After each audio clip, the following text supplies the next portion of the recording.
Hello everyone, welcome to Quick PC Power Tips. In today's video we have another quick power tip that will make your computer even faster for gaming or for day-to-day use.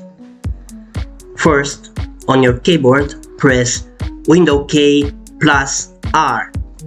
You're gonna open Run. Another way to open Run is go to search and type Run. You select it, you go in the same place and type prefetch.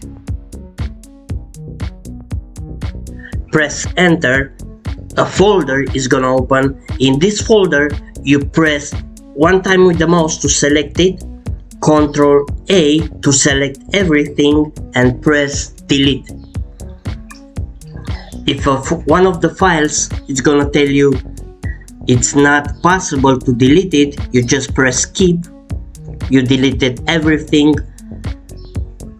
Now recommended is to restart your computer, and what you did is deleting temporary files that your computer doesn't need and will make it work smoother and faster on gaming or everything else what you need. Thanks for watching. Subscribe for more quick PC power tips. See you!